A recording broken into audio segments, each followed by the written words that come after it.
Lundi 9 septembre, jour de rentrée scolaire. Les élèves reprennent le chemin des classes, accompagnés pour certains de leurs parents, comme ici à l'école primaire publique Riviera Golf. Les parents d'élèves récupèrent la liste des fournitures et finalisent l'inscription de leurs enfants. C'est ma fille d'abord qui nous a réveillés depuis 6 h du matin, très impatiente de venir. Voilà, on a rempli les formalités qu'il faut. Et puis bon, on attend pour voir la suite, quoi. Tout se passe bien pour le moment. Nous sommes très contents de retrouver les enfants et de prendre contact aussi avec les parents pour leur donner des informations. Et cette liste, ça nous permet de connaître le nom de l'enfant pour nous permettre de remplir les dossiers administratifs. Pour ce premier jour de rentrée, les salles de classe sont bondées d'élèves. Pas de perte de temps, cet enseignant a même débuté les cours. À Nono Village, dans la commune de Cocody, les inspecteurs s'assurent de l'effectivité de la reprise. Notre déplacement en ce matin, c'est pour voir l'effectivité de la reprise. Nous sommes en tournée dans toutes les écoles de la circonscription. Dans le secondaire, les professeurs ont repris le service, comme ici au lycée moderne Adjamé Harris. Nous avons monté les couleurs. N'ont eu accès à l'établissement que les élèves qui sont inscrits avec leur billet d'entrée en classe.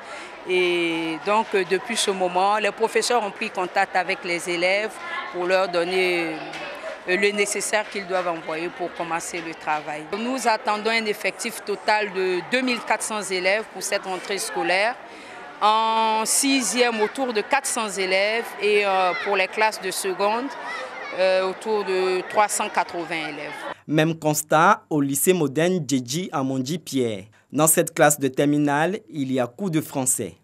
On a eu d'abord le professeur de maths qui est venu en première position, ensuite le professeur de philosophie. On voit que la reprise est bien. Toutes les listes de classes sont affichées, les élèves connaissent leur classe. Nous avons 134 professeurs. Les 134 professeurs sont venus ce matin. La rentrée scolaire 2019-2020 est effective à Abidjan.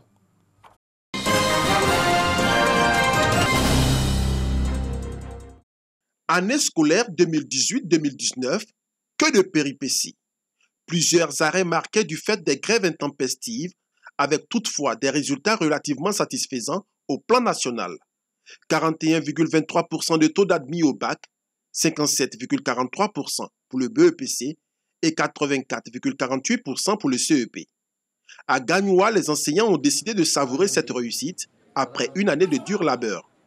Ils se sont retrouvés dans une ambiance conviviale parée aux couleurs traditionnelles de leur région d'origine, comme pour symboliser la diversité culturelle et la cohésion sociale dans la Drène. Thème de cette rencontre, des éducateurs pour une Côte d'Ivoire unie et multiculturelle.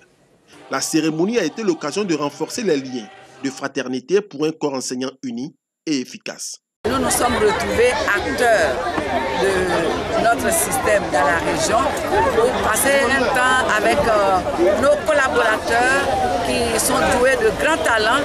On a vu des pièces théâtrales qui nous ont beaucoup instruits. Nous avons donné une couleur culturelle à cette cérémonie parce que nous sommes éducateurs pour la Côte d'Ivoire, une Côte d'Ivoire une. Nous, en notre qualité d'autorité traditionnelle, nous sommes venus apporter notre caution et notre soutien à cette grande initiative. Nous voudrions donc dire que c'est une excellente chose. Nous, à Gagnoua ici, en tout cas, nous allons essayer de bonifier la chose. La direction régionale de l'éducation nationale de Gagnoua compte 5 zones. Pour cette année scolaire 2018-2019, ce sont environ 5500 enseignants qui y ont exercé pour l'éducation des quelques 247 000 élèves de la région.